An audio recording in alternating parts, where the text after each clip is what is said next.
200 mil imóveis que não são regularizados em Sergipe. Para falar sobre o assunto, vamos receber o procurador do Estado, doutor Pedro Dias, que destacará sobre o novo marco imobiliário, a REURB. Com ela existe a possibilidade de regularização de diversos bairros, não só no município de Aracaju, como nos municípios de Socorro, São Cristóvão e Barra dos Coqueiros, além de municípios no interior do estado. Bom dia, procurador. Muito bom dia, Samara. Seja bem-vindo. Me explica o que é que significa essa nova legislação.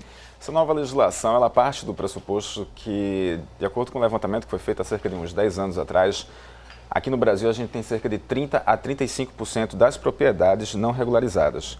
E existe uma série de problemas, né, que quando a gente vai verificar a legislação, a gente verifica que essas propriedades eram de difícil regularização. Então, o que se decidiu fazer? Se decidiu, através de estudos, diversos estudos que foram feitos com base na legislação que tinha, criar um novo marco imobiliário para que se facilite a regularização fundiária dessas propriedades. Apenas para se ter uma ideia, existem bairros aqui na cidade de Aracaju que só nesse bairro, apenas de propriedades do estado de Sergipe, você tem cerca de 10 mil imóveis. E em todo o estado, 50 mil? Cerca de 50 mil. A estimativa inicial que nós temos é que em todo o estado, apenas de propriedades do estado de Sergipe, você tenha cerca de 50 mil imóveis sem regularização. E quando a gente parte, por exemplo, para bairros como Santa Maria, aqui na cidade, você tem um misto ali no bairro Santa Maria de propriedades que não estão com titulação, que não estão com título de propriedade, que são hora de terreno do estado, hora de terreno da Prefeitura de Aracaju, hora de loteamentos que foram feitos de forma irregular no passado, e a consequência disso é que todo mundo compra e vende esses títulos, essas propriedades, né, essas ocupações, apenas com recibo. Né, e que tipo de garantia, que tipo de segurança a pessoa tem apenas vendendo com recibos? E aí, se vende com recibos, isso é um sinal de que essa propriedade ela não existe juridicamente. E se ela não existe juridicamente, ela passa a não ter uma série de benefícios. E essa seria a implicação maior dessa não regularização de tantos lotes, tantas casas aqui em Sergipe? Seria esse o maior impasse?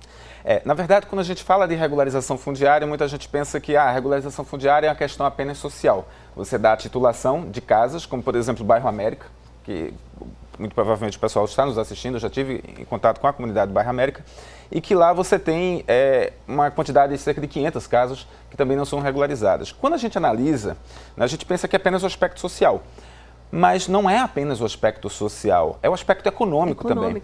Porque a partir do momento em que você regulariza essas casas, você passa a ter a possibilidade dessas casas virem a ser dadas em garantia, você passa a possibilidade dessas casas serem objeto de financiamento imobiliário, então você passa a ter uma série de implicações econômicas. Tanto que o Banco Mundial, quando ele fez um documento para o Brasil com 7 itens para que o Brasil retome seu desenvolvimento econômico, um dos itens é exatamente a regularização fundiária. Porque a partir do momento em que aquela pessoa que está naquela casa, nasce um filho, vamos supor, ou ela tem a necessidade de uma pequena expansão naquela casa, mas ela não tem o dinheiro, ela tem a capacidade de endividamento, mas ela não tem um recurso e nem tem um acesso ao crédito porque sua casa não existe juridicamente.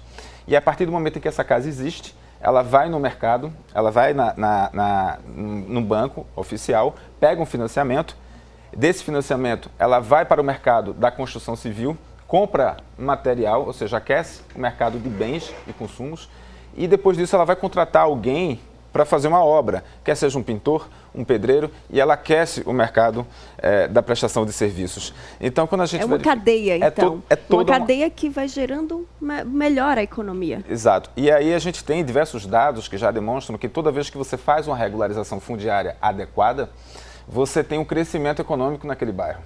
Né? Porque a regularização ela tem isso. Ela faz com que aquelas pessoas aumentem até mesmo o sentimento de pertença à cidade, né? Porque ela está vendo que a cidade está cuidando dela. E aí hoje quem é que faz isso? Quem é que faz essa REURB? Quem é que faz essa regularização fundiária? Como fazer, né? Já que tem tantas pessoas nessa situação, o que é que elas devem fazer? Como devem procurar? O que é que deve ser feito? Quem deve fazer? Quem deve fazer, de acordo com a lei, é a prefeitura. Então, aquela pessoa que mora em uma região, e na verdade isso é importante salientar, que não é apenas para, eu tenho uma casa, né, que está sem regularização. Na verdade, para que se aplique essas normas, é necessário que se tenha uma pequena comunidade. Qual é o número mínimo? Não existe um número mínimo. Por exemplo, João Pessoa agora mesmo acabou de aplicar a lei da REURB a um pequeno grupo de 30 pessoas, né, e fez a regularização fundiária. Fica mais fácil. Fica mais fácil. A regularização fundiária, ela pode ser feita por etapas, não precisa ser feita do bairro todo, né? Então, ela pode ser feita por etapas. Isso quem vai dizer é a prefeitura. Então, a população deve procurar a sua prefeitura. Toda vez que ela se encontrar em um bairro que não tenha titulação, ela pode procurar a prefeitura e a prefeitura ela tem o dever de iniciar os estudos para a realização da regularização fundiária. E tem um outro aspecto muito interessante. A regularização fundiária não é apenas dar título. Ela também envolve algumas coisas que a gente fala de urbanismo. Ela tem que dar compensações urbanísticas, né? Porque muitas vezes, quando a gente vai para essas comunidades carentes, o que é que a gente observa? A gente observa a falta de um escoamento das águas da chuva, que a gente está acabando hoje de ver. Saneamento, base, de e várias outras necessidades, né? Iluminação. Inclusive, a cidade de Medellín, na Colômbia, ela melhorou os índices de criminalidade com a regularização fundiária. Porque a partir do momento em que você faz a regularização adequada, você dá pavimentação, você dá calçada e você ilumina aquela região, automaticamente os índices de criminalidade começam também a cair. E aqui em Aracaju são muitos os bairros, né? O senhor citou aí Bairro América, Santa Maria, são outros. Santa Maria tem vários outros, por exemplo, a cidade de Barra dos Coqueiros tem esse problema histórico da falta de títulos. Se você for verificar, por exemplo, Salgado, o município de Salgado também tem regiões imensas, porque antes a regularização fundiária era apenas para mais ou menos os imóveis privados. Hoje, a regularização fundiária também atinge os imóveis públicos. Todos, né? Todos os imóveis precisam de regularização, titularização. Exato. Inclusive, por exemplo, os terrenos de marinha, que tem muita gente que ocupa a área de terreno de marinha sem estar regularizado, hoje é possível regularizar e é possível, até a depender da situação econômica da pessoa, ela receber de graça esse terreno, porque está previsto na lei federal, inclusive no próprio regulamento do SPU, e ela também pode, se ela tiver a receber acima de 5 salários mínimos, ela pode adquirir essa casa.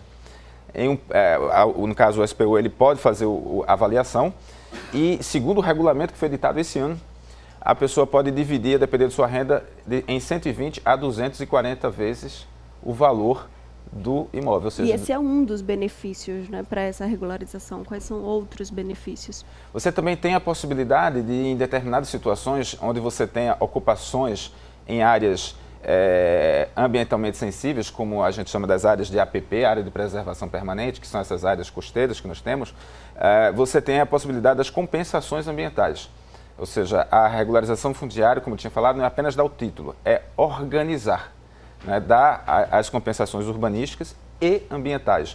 Ou seja, inclusive eu estava em conversa com a Prefeitura de Barra dos Coqueiros sobre alguns processos de regularização fundiária que se encontram lá, e a ideia de se criar uma unidade de conservação no município de Barra dos Coqueiros, apenas para fazer as compensações ambientais de todos esses processos de regularização. Ou seja, você conserta o problema que estava aqui e reforça a proteção ao meio ambiente em uma outra área, em uma outra unidade de conservação. São muitos os benefícios do procurador que está aí pelo Brasil, né, dando cursos, palestrando sobre esse assunto, não é? Exato, exato. Que existe uma demanda gigante no Brasil. Esclarecimento mesmo sobre esse assunto. E assim, eu costumo dizer que as prefeituras hoje têm um poder que nunca tiveram antes, né? Por exemplo, existem diversos questionamentos que o cartório fazia, porque um dos grandes problemas que a gente tinha antigamente nas regularizações fundiárias era o cartório. O cartório tinha que assumir algumas declarações. Hoje, quem assume todas essas declarações é a prefeitura. Então, isso já quebra uma aresta muito grande nessa negociação que se tem com os cartórios. Perfeito, muitos esclarecimentos aqui. Muito obrigada, advogado e procurador aqui do Estado, Pedro Dias. Eu que agradeço. Obrigada pelos esclarecimentos e a gente vai ficando por aqui. Fica atento, busca aí a prefeitura do seu município para saber mais sobre essa regularização.